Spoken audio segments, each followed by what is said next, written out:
Hello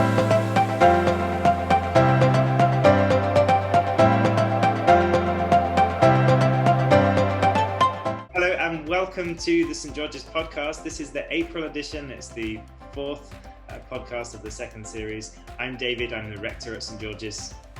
I'm Roxanne, I'm the associate pastor. And we are delighted to be able to have a chat today with our new bishop in the Diocese of New Westminster, Bishop John Stevens. Bishop John, thank you so much for joining us. What a delight. Really happy to be with you. This is the beginning of my time as bishop, so really excited to be here and share some words. For a lot of people here, it's going to be an intro. So I'd be interested in how you became a Christian. Great, thanks. So I grew up in the Anglican Church.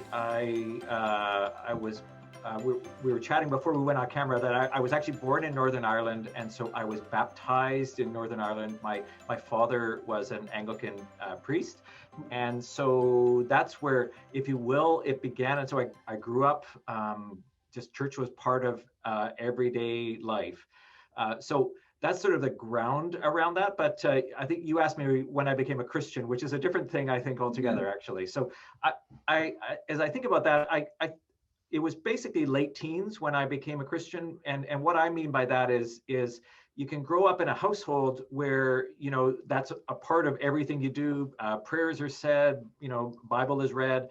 But there's a point where suddenly you own this as your own, where your faith is your own, as opposed to just sort of the family faith and family understanding. So yeah, late teens are just however you want to describe it, but a sense of my own ownership and delight in being a Christian and a follower of Jesus. I just wanted to ask you one thing. In the church that you were in Ireland, was there kind of a confirmation or something like that? Like, was it noted? Right. So as in, was it noted more? Sorry. When you became a Christian, or was it kind of like you did the confirmation, but it was much later, actually? Okay, great. Yeah, it would have been later. And so not really. So I went through confirmation. Sorry, I should have said I was born in Northern Ireland. I was there for about a year and a half, and then moved here. So hence my non-existent Irish accent. So confirmation was one thing that I went through. I can't remember exactly how old I was, but let's say 12, 13 sort of age range. But it was something later, as in and that's what I'm meaning, more of an ownership. But all of that was part of it, and in laying a foundation and just further understanding. But as I said, there was a time where clearly this was claiming faith for myself. When did you become a priest, and what was the process? I think that's a question I've been asked by people. Like, why did you become a priest, and when did that happen? Oh, great! It's a great question. So it's interesting when you grow up and your father's a priest. Sometimes that's the last thing you ever want to do, actually, because you sort of get wrapped up in some of the life of that, and you're not sure that that's really what you want to do. So I would say the process of claiming Christianity for myself, as in being a follower of Jesus. And then as I sort of grew more into that, realized that part of that for me was a calling towards ministry. I don't think I really fully realized what exactly that was going to look like. I ended up at university, I did a degree in science, and in a way that was part of my questioning about how does all this fit together. And I wasn't sure how it did fit together, actually, for a while. I really did. I really struggled with that and wrestled with that. But for me, it's actually really important to bring the two together, and that's been an important part of my ministry and really my life. And so there was that process of trying to discover more about it, and again, it was linked to feeling called to be a priest, but then also trying to understand that more for me. What does that look like, and where does that move towards? And so I actually went away to seminary to study apart from family and just apart from having grown up around here, and needing that time just to kind of own that on my own. And then I started ministry elsewhere as well. So I started in Southwestern Ontario and had a parish there for about 5 years before I came back to the diocese here, and the parish I moved to was in Squamish. So just a sense of so I've got a fair, wide-ranging experience, and I think that's been really important for me, and as I've grown into my ministry over the years. Mm-hmm. And so now you're bishop. Right. So I'm just wondering why you put your name forward, Oh. why you allowed your name to stand, and then here you are elected bishop. Oh, thanks. Yeah, so I'm still trying to work that out too, if I'm really honest. So, how did this happen? Is sometimes what I think to myself. Um, I think part of that was, honestly, there were certainly many parts of my life where I thought, there's no way that I really want to take on the role of bishop. It's just so wide ranging and so much kind of pressure on the position. This is, it's a difficult time as church. If we're really honest, this is it's not the easiest time to be part of a sort of mainline. So for us, the Anglican Church. But at the same time, I had many people saying to me, you really should put your name forward in this. And at first, I was quite happy to ignore that for a while, but it kept happening. And so I really spent a lot of time in prayer and thought and just, really asking the question, oh God, what do you want me to do in this situation?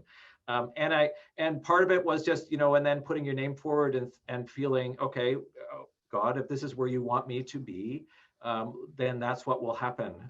But honestly, a lot of kind of trepidation and wondering, have I got the right skills, the abilities to do this, all of that, and fear and worry, and also trusting in the guidance of the Holy Spirit. And I guess that's what brings us here today. I mean, I still lots of growing I need to do and continue to do. But yeah, I would say that's how it went from my perspective. So now you are the new bishop, and I'm sure you've been doing some thinking around vision, and I guess we'd like to talk a bit about your vision for the diocese, and to an extent that's a shared vision for all of us, Yeah. and what your hope is for individual parishes. So maybe if we start there at the parish level, because I know Yeah. parishes are important to you. Yeah, thanks, David. Yeah, parishes really are vital to the diocese. I mean, it seems obvious to say that, but sometimes we get sort of muddled up as to what are we all about as a diocese. And absolutely, my thought right now is just focus on parishes. What can I do as bishop to help parishes grow, develop? Sometimes it means rethinking what they're currently doing, expanding in just how they're responding to the faith in their area. All of that and plus much more. And so I'm actually spending a lot of time, and this will continue for a while, but meeting with clergy one-on-one via Zoom, of course, and just asking them about their ministry, what they love about being in ministry, what's important to them, and also what they see as priorities for the diocese as well. And just so I'm doing a lot of listening because it's really important, I think, for the role of bishop to hear what's going on, if you will, on the ground, as in the parishes. That's where ministry really takes place. I appreciate I can also have a ministry, but it's really linked. It's got to be strongly linked with parish and parish life, and how we can help support and enable parishes to be sustainable and looking to a future, and what that might look like. So those are things that I'm certainly looking at and wondering about and growing into as to what's the best way, as in my role as bishop, that to help that to happen. And I'm just seeing a number of things come to the surface, but a big part is being supportive of clergy and encouraging clergy, as it's a difficult role in this day and age, and as I said, probably has been for a long time, but it really is, as to how do we respond, how do the words of Jesus help us to respond to the world of this day and our time. And there's no one answer. It's not a simple just do this or what have you and away we go. But different contexts, different parish life, different parish backgrounds. There's many different pieces to that. But it just encouraging, supporting, and hopefully giving the resources that I can offer anyway to help with that. So those are some of the things that come to mind. But absolutely, parish is central to everything. And I plan to do a lot of parish visits and visits with clergy and other leaders. Yeah, so that will be very important to me. I'm just aware that there may be some listeners who are not Anglicans Great. and Yeah, may not understand thanks. the hierarchy. So can you Yes. just, in a nutshell, just talk about the hierarchy and how that all fits? Yeah, great. Thanks. Yeah, great question. Because yeah, sometimes we Anglicans are terrible at realizing there's another system that could exist out there. So I guess I see the bishop kind of like, I actually maybe a comparison with a school principal is not a terrible one. So kind of the principal of the school and a principal can potentially just if you will kind of sit in their office and just worry about sort of the functioning of the school, but usually if they're a person who can connect in with the teachers in the classroom kind of thing and actually connect in with the children, the students, and that sort of thing. So that's how I view the role, and I hope that's a helpful comparison. So if you will, parishes are a bit like a classroom, if you will, and priests, other clergy are kind of like the teachers. I hope that I haven't made any stepped on too many toes with trying to make a comparison, but I think it's actually not a bad model because I think most people can relate to that.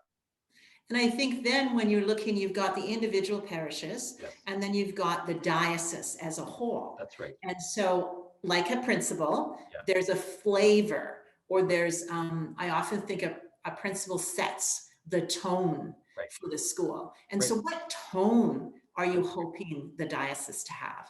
Yeah, I think there'll be a few within the diocese because there are a number of people who are concerned about I'll call them just sort of issues to name it quickly, but as in their faith for them is calling them to respond to certain things, and so things like climate change. How do we as Christians either be concerned about that? How we care for the world that God created? How do we respond out of faith to the world and what's happening in the world of today? So just to name one, but things like homelessness, it would be another one where people are very concerned, and I think rightly so in our diocese, so essentially the Lower Mainland and Sunshine Coast.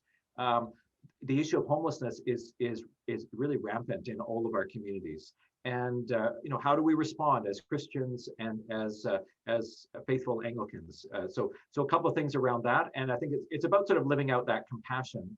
But then, of course, also within the parish, coming back to that, and just the centrality of that, and how can we encourage parishes to be sustainable and growing and vital and connected in with their neighborhoods, their communities, and where people come to see what faith in Jesus Christ really means, and the breadth of that, because to me there is a great breadth to that in how we respond to the world, and how those words that many of us think about a lot are what would Jesus do, and what do they mean, and if I'm honest, I think there's a variety of responses to that question, and I think that's a good thing.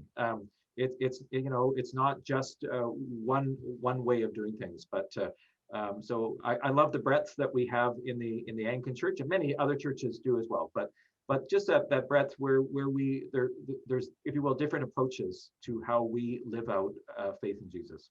Yeah, thank you. Yeah, thanks. Just because you mentioned climate change, I just have to plug the podcast we did for anyone that hasn't heard it, with the Reverend Alicia Greenfield, who is the chair of the Diocesan Climate Change Committee. So she's in charge of climate change for the diocese. Is that how we put it? No.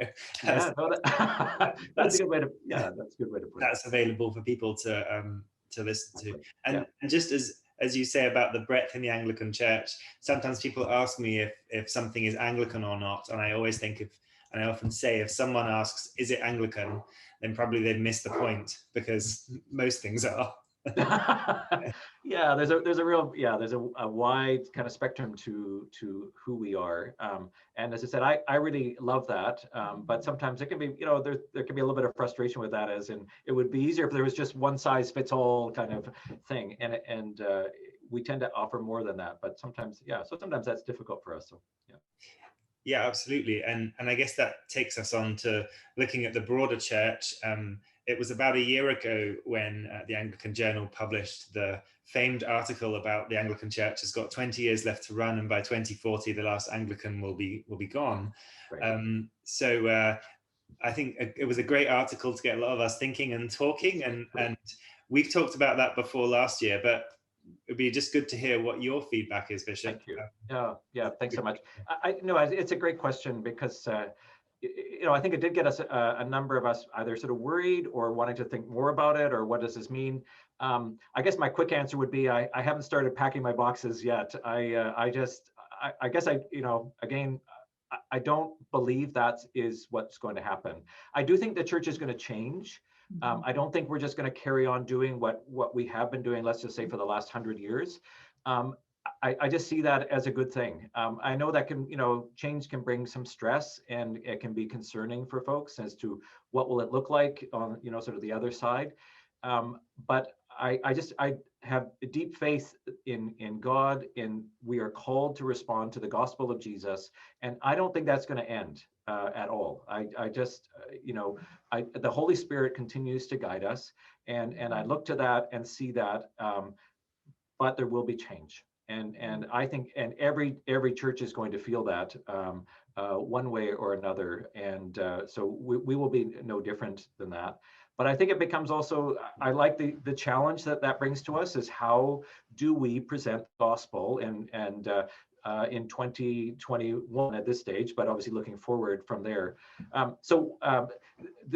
We have just celebrated Easter, is the context that we're in, and we need to be resurrection people, and how we live out the resurrection of Jesus and the new life that brings to us personally, but also as church, is really important. And I guess I can't emphasize that enough, that's if we are focused on our faith in Jesus, we will be carried forward into a future.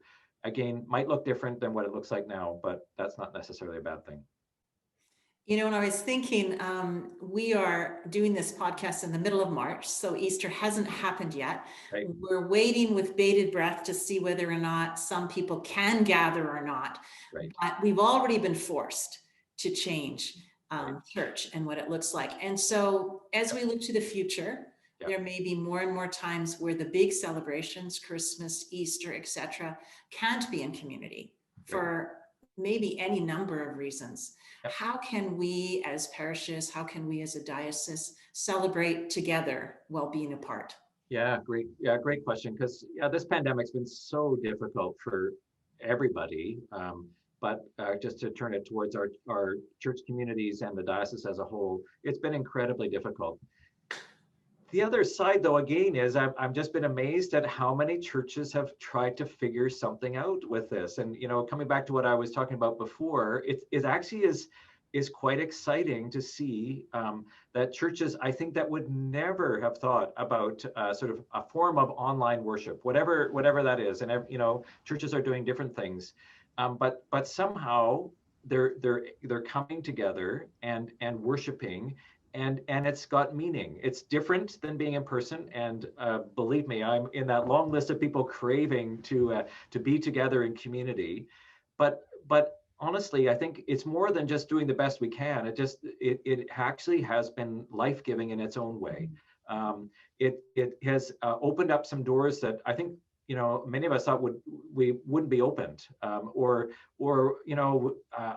guess I might have predicted that if we're going into a pandemic, that we'll lock the doors of the church and we'll see you on the other side, kind of thing. And it hasn't been that at all. There's been beautiful things that have come out of it, like kind of like what we're doing right now. But in a whole variety of ways, where parishes worship online in some form, and then gather for a Zoom coffee hour that actually people have really enjoy and have had great conversations and are able to share what's going on for them.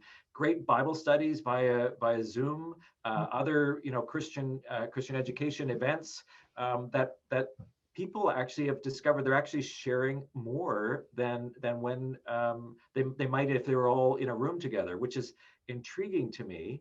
And also the number of people that are tuning in. It's been quite fascinating to me to watch that really where a congregation has maybe a small number who regularly attend, but they have a large number who are tuning into their whatever their online offering is, and that to me says really pointing out that there is a hunger and a thirst for what we are what we're all about, which is the gospel. Mhm. And and I think we knew that, and we always thought, there are lots of people questioning and wondering, but for them to come in the door of a church is sometimes very intimidating. And somehow we've been able to, with online worship, we've opened up a door that, as I said, I wouldn't have thought we would have opened before. So that's been really delightful. But you're right, we are craving to come together. And of course, as we talk about the virtual gatherings, you are probably one of, if not the first bishops in the Anglican Communion to be installed in a. Yes. Certainly the first in this diocese. I'm hesitant to say you're the first in the world, but maybe you are. No, I don't think so. There are a few of us now. Actually, it's interesting. Yes, so we're some of us call us the pandemic bishops. Yes, so and I guess it was interesting just that it's an interesting sort of topic on its own is to be elected within a pandemic and to be consecrated or ordained or made a bishop in a pandemic, and then installed is our word in the Anglican world. So essentially meaning that you are now in that position of the bishop of the diocese. And you're right, it was odd in many ways, but again, there was still something really quite beautiful to it, in that there was an intimacy, because only a very small group could gather. There was an intimacy with that group that we wouldn't normally get. So normally we would have, sort of a full cathedral, and people could be part of it, but also feel like you're just a large number of people together. And this was really, it had a real beauty to it, and a whole sense of just that wonder and joy being in God's presence was there. So yeah, but different than what we planned earlier, that's for sure. Yeah. But nice that people who wouldn't normally come, Yes, for any number of reasons, and that's something we've noticed even with one of the memorials that we had, is that people from anywhere and everywhere yes, can join in, not even just live, but later. And there is a bit of a real blessing in that. That's the 100%. online does. Yeah, I agree. And that was the same with so the services that I was referring to, is that they're well over 1,000, getting close to, I think maybe close to even 2,000 people have viewed it. And our cathedral wouldn't hold that many, Yes. and so the sense of people actually being able to just kind of see what's going on, but actually to participate in their own way with that, that is a real gift. And I think that's one that churches are now wanting to explore. What does that mean going forward once we come out of the pandemic? What have we learned from this, and what's helpful for this? Because there are people, really around the world, but even within our own community, maybe who can't get out to a service, but want to be somehow connected in. And how do we respond to them? So there's sort of a pastoral response, but also just that whole evangelism of just connecting with people in a different way. In a way that maybe just feels safe to begin with. And my sense is that it's just opening a door. And but I agree, it's just opened up possibilities that I would never have really thought about. Just for me personally, other people have thought about this for quite a while, I know, but for me, this is new and really quite wonderful. Some of there've been some headaches too, but yeah. Yeah, we can definitely attest to technological headaches. Yeah, we all can. Yeah, and I think it's made for us at St. George's, it's made us notice things we hadn't really seen before. Yeah. Like the amount of light that comes in through our windows, right. and what that does to the camera. And so we find ourselves standing in different positions to get a bit of background or that kind of thing. And I think what's going to be interesting is how we then integrate once we get back into in-person services. We're committed to carry on with live streaming as well. So how can we produce something that feels just as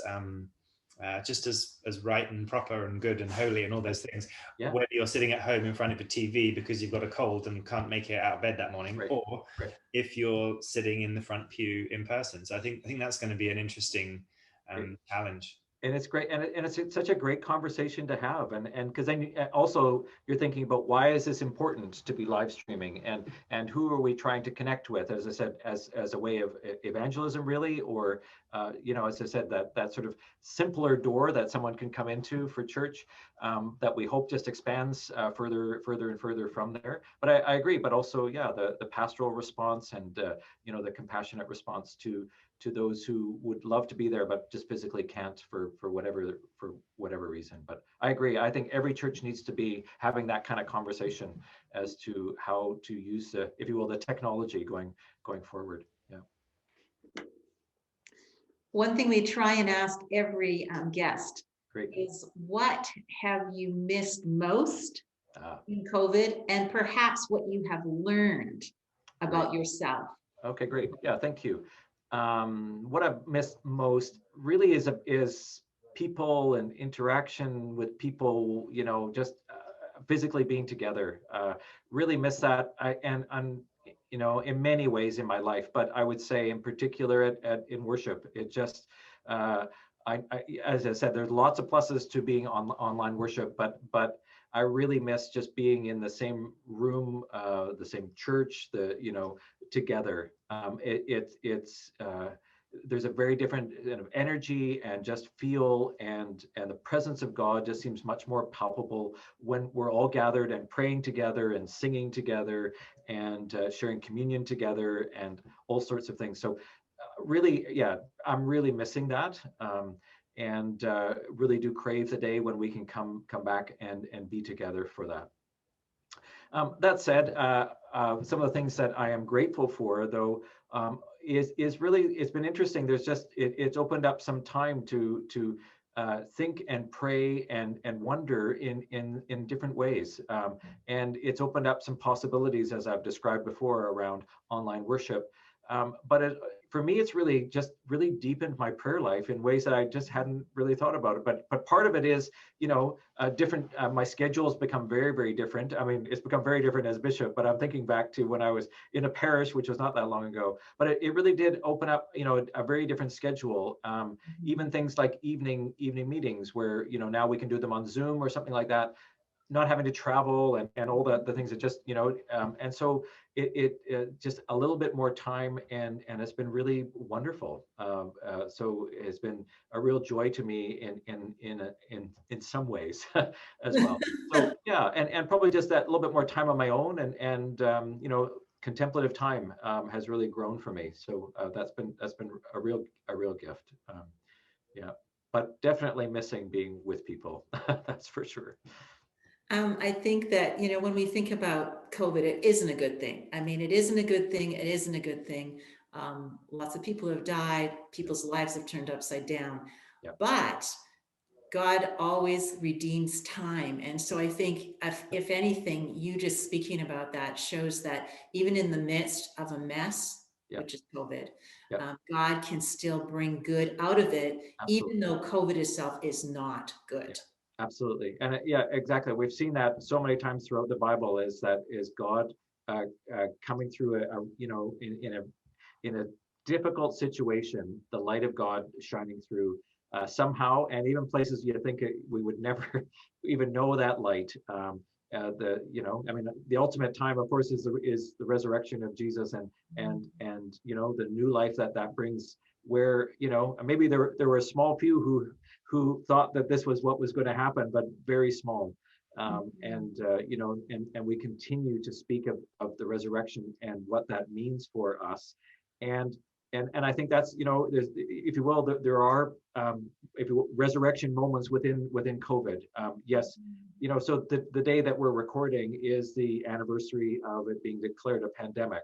And it is a day, right, we're acknowledging all those who have died or become sick.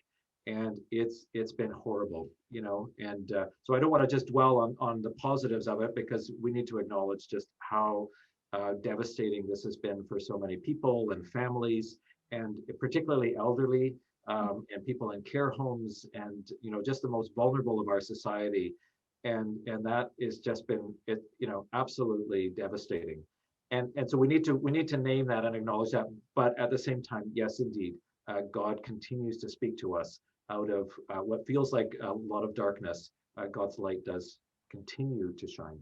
Mhm. Thank you. And it feels like that as we move out of COVID and as we speak of resurrection, as people will hear this in the Easter season, Right. And we have hope and resurrection,